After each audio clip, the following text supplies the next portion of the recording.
Good morning, my friend. Hope you're doing well. Dr. Lee Warren here with you, and it's Wildcard Wednesday. We're going to do a little self-brain surgery today. And I'm going to bring you an operation from back in October of last year about how we observe or perhaps create our own reality. It's a mental perspective shift between what you feel and see and think and what you actually are participating in the creation of in your life. Some ideas from quantum physics today. They're going to be helpful to you. We got a new episode for Theology Thursday coming, a brand new Frontal Lobe Friday coming, some incredible interviews coming later this week. But to get you ready for all of that, I'm going to give you back this episode today for Wildcard Wednesday about the difference between how we observe our reality and how we create our reality. Let's get into it. Today, we're going to talk about quantum physics. That sounds kind of nerdy. It is going to be nerdy, but I want to give you one little thought process. We're going to take a hard look at the things that we've been doing, because remember, one of our tenets of self-brain surgery is that the thing that you're doing, you're getting better at. And so if there's some things that have been happening in your life that aren't good for you, or that you're not satisfied with, or if you keep feeling like I need to make this particular change and it's just not happening, then I'll just remind you of one of the truths that what got you here won't get you there if there is the new place that you want to be that's different from where you've been, right? What got you here won't get you there. So if you are frustrated with some aspect of your life, and this could be, I want to get in better shape, I want to stop drinking alcohol, I want to stop doing this, I want to start doing that, I want to repair this relationship, I want to break through this wall in my marriage, whatever it is, or if it's something because of a massive thing that's happened to you, and you say, I'm really at a place where I'm recognizing that being stuck in this grief pattern, or being stuck with the trauma response that I have to what happened to me in the past isn't serving me well. Okay? If you're tired of everything being so hard, you're tired of being so tired, and you just say, God, I'm ready for a new thing in my life, then we're going to have to make some decisions, right? So if it's a new thing November that's coming, I'm just going to introduce the idea today, then we're going to have to recognize that there are some old things that we're going to have to get rid of. And not all of those old things are bad, okay? It's not bad to be mournful about the massive things that you've been through. It's not bad to be a little out of shape or a little bit stuck in some kind of issue. Not necessarily sinful. But if you recognize, if it's time for your heart is saying, hey, I've got to break through. It's time for me to move. God is calling me. It's time. My family needs me to step up. It's time for a new thing. And if that's you, if you're feeling that call, then New Thing November is going to be for you. We're going to do that. We're going to apply neuroscience and faith in a way to help us break through whatever it is that's been holding us back. And there's going to be several key scriptures and several ideas from science that are going to work together to get that done for us. We're going to have some incredible guests coming up in November too. And today we're going to talk about one idea from quantum physics that I think will be helpful in this context of how do we overcome the idea that our life can become about one particular thing.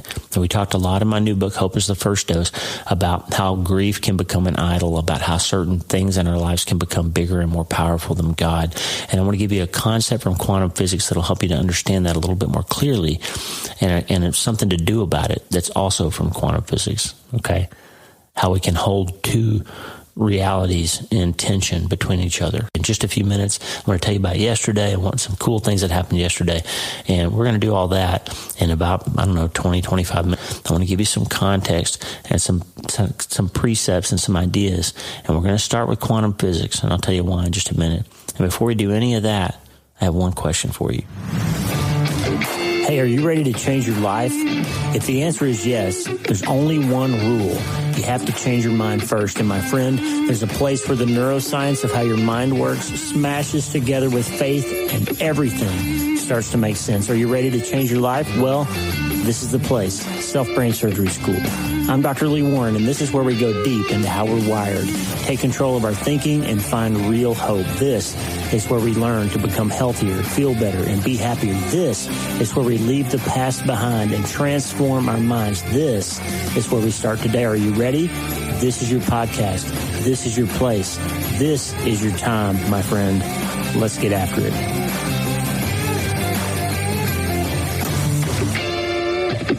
All All right, you ready to get after it? Self-brain surgery Saturday. Here we go. I want you to think just for a minute with me about quantum physics. What in the world, Dr. Warren, why are you always talking about quantum physics? Well, let me tell you why. Years ago, we thought that science was neatly divided into all these different disciplines. There's chemistry, there's physics for the real nerds, there's mathematics, there's biology. And guess what we're learning? As we go deeper and deeper into understanding anatomy and physiology and biochemistry, guess what we're learning? Everything collapses into physics. It's fascinating. What I mean by that, the more we learn about how cells work, for example, the more we recognize that cells are electrical organs, and the more we learn about the electricity and the electromagnetism of cells, we learn that they have an incredible ability to communicate with one another. How do they do that? Through signals. What are those signals made of? Electrical phenomena. Those microtubules that we talked about a few weeks ago on Microtubule Monday, we did a whole episode about the way that synapses happen in your brain, in your nervous system. These little structures called microtubules. Guess what? They turn out to be like little antennas that send signals back and forth to each other through the physics of your brain. They send chemical and electrical signals to each other, and that's how they find each other to make synapses. So they're like little antennas in your brain.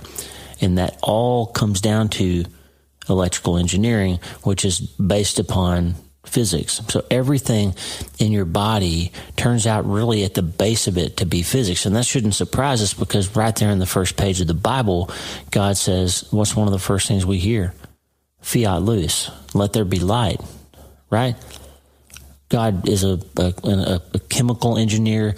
He's a photosynthetic engineer. He's an electrical engineer. He's a mechanical engineer. He's an interior designer. He's a great physician. He's a neurosurgeon. He is whatever you are. He's the creator of that concept. Okay. So God started the universe with physics. So physics then really backs up to ultimately become the origin story of our universe, of our brains, of everything. And the evolutionary biologists and all those people got it wrong when they explain how one species might become another given enough time. And you've learned all about in school how survival of the fittest and Darwin's theory of evolution and all those things. And that's all fine and dandy. But let's say even if you can develop a model that might explain how over thousands of years one species might make subtle evolutionary changes based on advantages and survival and all of that to turn into a different species. But let me ask you a question. Does survival explain arrival? Of course it doesn't. If you back far enough up in astrophysics, in quantum mechanics, in biology, if you back far enough up, ultimately the question becomes, where did the starting materials come from? Where did the beginning impetus, the input of energy come from? Where did all that come from? And all at the beginning of it, there has to have been something that set all that in motion, that provided the materials and provided the laws that govern the reactions. And ultimately, there had to have been a physicist at the back of all that. And I would submit to you that it wasn't Stephen Hawking. There was a great designer back there at the beginning that set all this in motion. So let's just presuppose that. And if you're not a believer, it's okay. I would encourage you to go read some of the modern work that's happening in string theory and see if it doesn't say sort of that it's blowing up every other aspect of science and all these assumptions that people made that eventually we would figure out how nothing could create something. Well, guess what they're doing now? They're starting to say, gosh, this really does look designed. We're going to have Michael Gillen on the show, PhD astrophysicist from Cornell, who's also a Christian, who converted himself with science while he was training with Carl Sagan at Cornell. And Michael's going to show us a lot about that, okay? Now, that's an aside. I want to talk about quantum physics just for this little idea. So quantum physics is the study of the very small, of what happens at the subatomic level inside your cells, inside your electrons, inside your atoms. And we used to think it was just electrons, neutrons, and protons. That's what you were probably taught in school. Now we know there's a whole host of subatomic particles. There's dozens of them that they've already identified. Baryons, pentaquarks, mesons, axions, leptons, musons, neutrinos, bosons, all these little particles that make up neutrons, electrons, and protons. And I've always said that one of the reasons that science points me to faith instead of away from faith is that when I look further and further into the nervous system. Every time we get a new technology that allows me to zoom farther up, I've got a better microscope, I've got some kind of fluorescence, some sort of technology that allows me to look at some phenomenon on a deeper level. Guess what we find? It's more complex than we thought. We think we're going to be able to break down and look inside a cell and say, oh, now I understand how that could have happened. No, we actually, when we look deeper, we find more questions and more organization and more structure and more design. And we say, holy cow, this is way more complex than I thought it was. There's no way this happened by accident. So same thing happened in physics, that they thought, okay, we got it figured out. We understand how atoms work. There's protons, electrons, and neutrons. Well, guess what? There's millions, at least dozens of particles beyond that are smaller that provide the structural building blocks of electrons, protons, and neutrons. Why am I telling you this on Self Brain Surgery Saturday? Why do you care? We'll get there in a second. Before we do that, I want to tell you about yesterday. I had unbelievable conversations yesterday with Tish Harrison Warren, who's one of my favorite writers. We talked about lament. We talked about Advent. We talked about what to do when life gets really hard. That episode's I'm going to hold it till just before the start of Advent.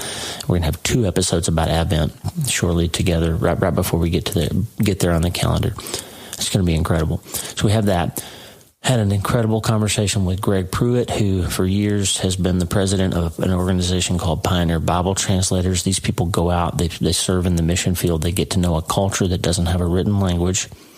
They serve those people, work among them, build houses for them. Our son Josh spent a year in Guinea, West Africa with Greg back in 2004, before I knew him, before I knew Josh, even in our blended family that would come to pass later.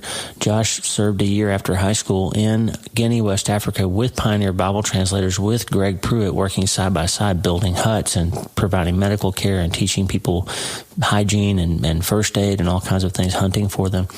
And what they do is they learn a language, and then they work to develop a written language for those people. Then they teach them how to read and write. And then they translate the Bible into that language. And so ultimately they're equipping people to have a written Bible in their own tongue, which is incredible. And this has happened now for hundreds of languages. And so Greg's on the show. He has a recent book called Extraordinary Hearing, and it's about how to hear God. And we're going to have 3 episodes coming up about how to hear God. One's going to be with Pete Greig, who wrote the other best book I've ever read about that topic. And then we're going to have Greg, and we're going to do a kind of a 2-for idea, or a 3-for idea about how to hear God. 1 from me and 2 interviews, Pete Greig and Greg Pruitt. We're going to bring those to you soon too. As we get into New Thing November, one of the things that needs to be new is a refined sense of how to hear what God wants for you in your life. Okay, so we're going to do that. 2 great conversations. And then to top it off, had an hour-long live radio conversation with my friend Susie Larson on her show, and I'll bring you that link once it's available. We just had the best talk, and Susie's completely sold out on the idea of neuroscience meeting with faith, sharing that content with her radio audience around the world. Just such an honor to be friends with her, to learn so much from her. And if you haven't yet read Closer Than Your Next Breath, Susie Larson's new book, you got to read it. Okay, read it before you read Hope is the First Dose, or read it alongside Hope is the First Dose. Just an incredible work of theology and scholarship and Christian living from our friend Susie, and I can't recommend it highly enough. And just had a wonderful conversation with her. So I'll give you the links when they're available. So yesterday was just this great day, and we just had all these great conversations. I spent the whole day thinking about you, and I heard from tons of people yesterday. We got lots and lots of emails yesterday. Some of them, as usual, devastating and difficult. People are going through hard things, okay? Email from a guy who got a phone call from his dad that his mother had committed suicide. And Frank, we're praying for you. I know that's a difficult thing. And you've been going through this hard thing, this massive thing of losing your mom. It's impossible. Yeah, how can you move on, right? Another email from a gentleman who he and his wife recently lost a daughter. And he says, it just about killed me. He says, my wife April and I lost our daughter in 2020. I was devastated. I asked God to just please take my life. The pain was too much. But then he worked a miracle in my life, and now I want to help other people who are going through the worst pain of their lives. He's reading Hope is the First Dose. We're praying for you, Cody. We got these kinds of emails yesterday. These people who are going through massive things, massive, unbearable things. And friend, if that's you, if you've been going through something like that, I want to tell you a little story from quantum physics about a danger that you're in, a real danger, and an opportunity, a possibility. Okay? And quantum physics describes how if we're looking in the subatomic level, if we're looking down small enough at how particles behave. And why do we care about particles? Well, because they make up everything in the universe. Okay, so all of the things about you, this coffee cup I'm holding, made of particles. My hand holding the coffee cup, made of particles. Those particles are interacting with one another in a way that allows me to hold this cup and have a cup of coffee, which I'm doing with you in real time. So we care about particles because particles make everything else up, okay? Here's what's interesting. When you look at how particles behave, they don't behave in predictable ways. There's all these experiments about light. This, by the way, is the work that Einstein did when Einstein came up with general and special relativity and all that work in the early 20th century that led to nuclear bombs and microwave ovens and computers and microphones and all the things that we're using now, handheld radios and all of that. Really, the underpinnings of it is the math and science behind quantum physics, or that explains the things that we can observe using quantum physics about how the universe works. All that stuff that you use every day in your life came from quantum physics, including the cell phone that you're probably using to listen to this podcast, okay? So it is relevant to you even if you don't care about science. But here's something interesting. When you try to observe, let's say light is the easiest one to understand. If you design an experiment to look at what light, how is light made up? What makes light light? And Einstein and other scientists realized that light kind of behaves like a wave, like it sort of acts like a wave. But other experiments seem to show that it kind of acted like a particle. Like, so is light a discrete particle that shoots out across space and acts like a particle, like you could measure it and see where it is in time? Or is it like a wave, like it behaves like sound waves do? Is it a particle or a wave? Well, it turns out it's almost an infinitely complex thing, because what they figured out is that if you design an experiment to prove whether light is a wave or not, 100% of those experiments will in fact prove that light behaves like a wave. Like if you look at light with the intention of proving that it behaves as a wave, it does. But if you design an experiment to look at light as if it's a particle, to prove that light is a particle, 100% of those experiments will in fact confirm that light is a particle. And this is a conundrum, right? It doesn't make sense. How can light be a particle and a wave at the same time? Well, they did these incredible experiments where they shot light at a slit up against a wall, and they found light does in fact behave at the very same time like it's a particle and like it's a wave. They did this experiment with electrons, and they found that an electron, a particular electron that you shoot at a target, will in fact have properties that look like wave and properties that look like particle. And then if you actually pay attention to what a particular electron does, it can be in more than one place at one time. How is that possible? It's possible because of quantum physics. Quantum physics describes a world in which things don't behave like you're used to them behaving in the big observable world. Okay?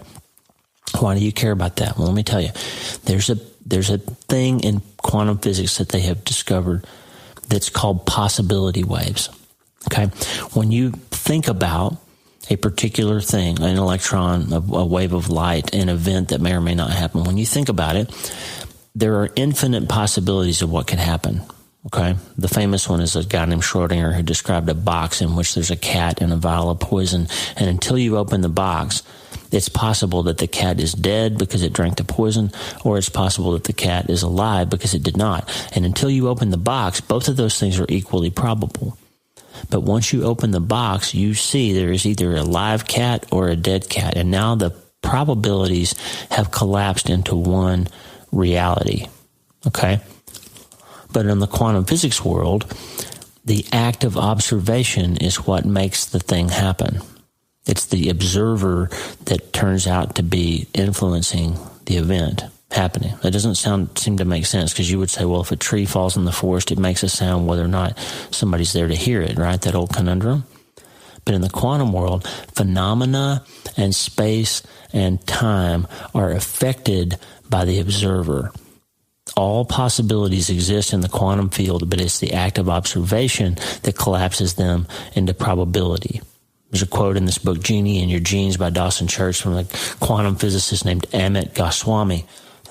And he says this: in the realm of possibility, the electron is not separate from us, from consciousness. It is a possibility of consciousness itself, a material possibility. When consciousness collapses the possibility wave by choosing one of the electron's possible facets, that facet becomes actuality. So again, remember, if you design an experiment to look at light as if it's a particle, it behaves like a particle. If you look at light and design an experiment to prove that it's a wave, it does. So it's affected by your observation. The reality of how it's behaving is affected by your observation. Now, let's not get too deep into that, because frankly, I don't understand it well enough to explain it to you. Now, here's where we're going to go with this. When you've had a massive thing happen in your life, when you've been through something really hard, guess what happens? You begin to observe your life through the lens of that event. And I'm going to bring this down to a fine point here, because I don't want to go too deep into it yet. We're going to. Michael Gillen's going to help us get there. But if you look at my life before this was happy, and now this has happened and I'm not happy anymore. My life before I got that phone call about Mitch was happy and the future looked bright and all of that, and now Mitch is gone, my son has been stabbed, and I'm now a bereaved father, and that's all I'm ever going to be, and I'm unhappy and I'm sad, and my life is broken by this thing. If that's how I observe my life, I want you to remember one of the tenets of self-brain surgery that we talked about. What you're doing, you're getting better at. When you focus on and think about something, you make synapses that define how your brain is going to think about that thing. And the chemical response, the neurotransmitter response, the hormonal response, the cellular response, the genetic expression response, and your whole life begins to be affected by the reality of the thought process that you have around that thing. You make synapses that further automate that, so you don't have to think about it as hard to trigger that set of responses again the next time. And over time, you create, as one of our listeners, Dana, says, a superhighway, a rut in a trail that your wheel gets into and you can't get out, and you become an expert and an automator of the process of that thing being your reality. And we talked in my book, My Hope is the First Dose book, about Tina Tisdale, who her massive thing was a pain syndrome that she had, that she believed there was still a tumor in her head, even though there wasn't. And that became reality for her, to the point that she ultimately took her own life, because she couldn't accept the idea that she could have pain and not have brain tumor. She thought if she had pain, there has to be a tumor. And when nobody could show her or convince her that there wasn't a tumor, and she couldn't live with that, and she killed herself. Why? Because that thing, that massive thing of the residual pain that she had, became so big in her eyes. It was bigger than God. It was bigger than any ability to heal or the rest of her life and her loving husband and all the other things that she had going for her. If she had the pain syndrome, she couldn't have anything else, and that became her reality. And every other possibility of her life collapsed into the reality that she was defined by this residual pain syndrome. Okay, when you focus on a particular observation about your life, from the quantum world, we've learned that every other possibility collapses, and the reality of the one thing that you've observed becomes what's real. And if you think your life is defined by this massive thing, friend, it will become defined by this massive thing. It will. Every other possibility for your life will collapse into that one reality. Now, let me give you some counterpoints to that. God says this world is going to be hard. Jesus, I'm looking at Jesus right now, the Prince of Peace picture to my right on the wall, and I'm looking right in his eyes, and he says, hey, in this world you will have trouble. John 16:33. And the back half of that verse is, but take heart, I have overcome the world, right? So you're going to have trouble, but it's overcomable. All right? But if you observe the trouble part and you focus on the trouble part, you will create synapses. What you're doing, you're getting better at. It's becoming easier and easier and easier to fix your eyes on the trouble. And before long, you can say, my world is trouble. Susie Larson and I yesterday talked about these kids that are wearing T-shirts that label themselves, and it says anxious, depressed, abandoned, rejected. They're putting labels on their chest, and they're wearing this identity that something has happened in their life, and that's how they're defined. And I want you just to pay attention now. People are always saying, I'm ADHD, I'm obsessive compulsive, I'm OCD, I'm neuroatypical, I'm divorced, I'm cheated on, I'm abandoned, I'm bereaved, I'm addicted, whatever it is. Think about that for a minute. If you are accepting a label, whether someone else has given it to you or whether an experience or an event has given it to you or whether you've just given it to yourself, an offhand comment by your dad when you were 8 put a label on you that says dummy. If you've accepted that, you're getting better at believing it, and you are observing that reality. And if you're not careful, your entire universe, all the other possibilities that you could become or embody in your life will collapse into that one reality. Quantum physics shows us that. If you observe something carefully enough, every other possibility collapses and the one reality becomes the reality. We talked in my book about how a thing can become the thing that you can see. And this is the math and science behind it, friend. So here on Self Brain Surgery Saturday, I want to give you a different idea. I want you to understand that your massive thing can be both a massive thing and a thing in your life. Just like light, in fact, turns out to be a particle and a wave. The secret is to not just observe it as if you're looking for it to be a particle, and not just test it as if you're trying to prove that it's a wave, but accept the fact that it's both.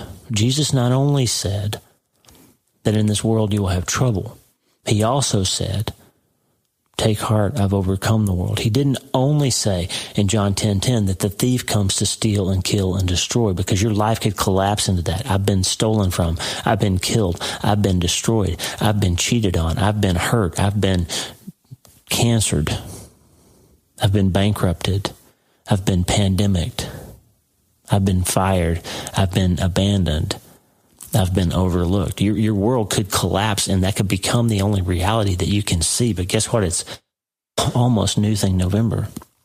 And it's time to, as Hebrews 12 says, cast off some of those things that have been hindering you. And if this idea that your world is defined by something that's happened or some label that's been put on you, then it's time to cast that off. Okay? It's time to cast it off, my friend. That's Hebrews 12. Therefore, since we're surrounded by such a great cloud of witnesses, let us throw off everything that hinders and the sin that so easily entangles, and let us run with perseverance the race marked out for us. Okay, you get this? Fix your eyes on Jesus, the author and perfecter of your faith. And fixing your eyes on Jesus then is like understanding that light can be two things at once. You can have this wounded Savior who's risen from the dead, but he still has his scars, and he's saying, yeah, I've got some wounds, and my wounds actually turn out to be the way that you can really know who I am. Or you can say, nope, I can't believe in a crucified Savior. Like, that's not a good story for me. Life is too hard. Even the good guy gets killed. It's just too much. My life has been now defined by this massive thing. If you fix your eyes on the wrong thing, friend, it will become the thing that you can see. It will become the only reality that your universe can accept, and you will become really, really good at living around that story and protecting that story and letting yourself be identified by that story and building systems in your life of having other people serve that story. I see this all the time, sadly, in my career, with people with chronic pain whose entire family sociodynamic has become revolving around mom's pain. And I see people like carrying pillows for their wife to put their arm on because their arm hurts, and they're just bowing down to mom's pain syndrome. And I see people, dad, has been through this thing, and their whole life revolves around not setting dad off and not triggering dad. His dad's had a hard day at work, and let's don't get dad angry. He's going to be abusive. He's going to drink. Let's don't set dad off. I see that. And it's sad. I see it in parents with people with kids with chronic illnesses whose entire marriage and life is defined by this child and their problem, which it has to be practically in some ways, right? But my point is this. If you can learn to look at Jesus and accept the fact that he has two observable realities, he's crucified and he's living. He's a man of many sorrows, but he's also growing in wisdom and favor and stature with God and man at the same time. He's sacrificed. He's living. He's the lamb and he's the lion. If you can put yourself in that quantum reality, friend, where more than one thing can be true at the same time, that's how you can stop getting really good at letting the massive thing be the only reality that your life and your universe can be defined by. That's a little self-brain surgery, quantum physics operation for you today. We do things called radio surgery, where if you've got a particular type of brain tumor, I can, instead of doing open surgery on you, I can use quantum physics to shoot some radiation beams and some gamma radiation particles into your head and treat that tumor without burning up the rest of your brain. Okay? That technology allows me to help you without having to hurt you as much with surgery. And that came about because of quantum physics. Quantum physics can allow us to heat up our food, to make a cell phone call, to cure a tumor, or to learn to embrace the fact that life can be really, really hard, but it's also really, really beautiful. And it can help us change our minds, and it can help us change our life. You can really become healthier and feel better and be happier again. Remember, we're going to embrace Isaiah 43, where he says, when you pass through the waters, I'll be with you. When you pass through the rivers, they won't overwhelm you. When you walk through the fire, you won't be burned. The flame won't consume you. You can go through massive things, my friend. But he says, fear not, I am with you. I love you, and I'm with you, and I won't stop. Okay? Isaiah 43:16 says, thus says the Lord, who makes a way in the sea, a path in the mighty waters. He has a plan for you. And we're going to focus on Isaiah 43:19. Behold, I am doing a new thing. Now it springs forth. Do you not perceive it? I will make a way in the wilderness and rivers in the desert. If it feels impossible for you to move past this massive thing that's holding you back, it's just so important for you today. For me to let you hear me say, friend, it's not impossible. God is a God who does impossible things all the time. And the one you can do today is take your eye off the massive thing and put it on him and say, if I learn to look at him, he's going to teach me that two things can be true at the same time. I can be a bereaved father, and I will be. I'll be sad about losing Mitch for the rest of my life, but at the same time, I can have a life that is abundant and even happy again. Because of hope. Hope turns out to be the first dose that will allow you to embrace these ideas. And if it's too complex and too hard for you to understand, just trust me. I'm going to teach you, whatever you are, school teacher, plumber, bus driver, retired grandmother, paralytic, I'm going to teach you how quantum physics and neuroscience can smash into your faith. And you can understand how this incredible engineer and physicist who created you has a good plan for your life wherever it is. And that plan doesn't usually involve removing your pain or healing your physical disease right now. It doesn't always involve that. It involves him entering into your story and saying, hey, I'm not going to remove this pain right now. I've got a long-term plan, a long arc that's going to do that, and I'm going to wipe those tears away. But right now, I'm going to come walk beside you, and I'm going to carry that load for you. And I'm going to help you. Because two things can be true at once. We can be on a road that's marked with suffering, and we can still say, blessed be your name. And the good news, my friend, is you can start today.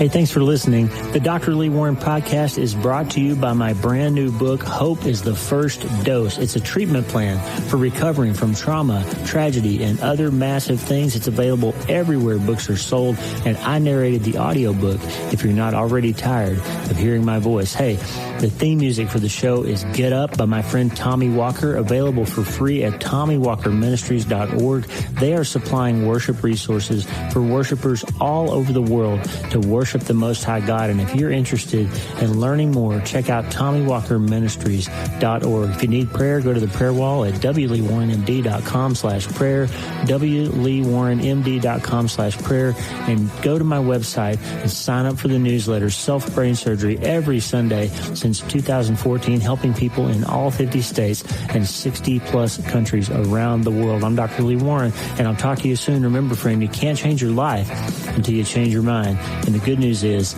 you can start today.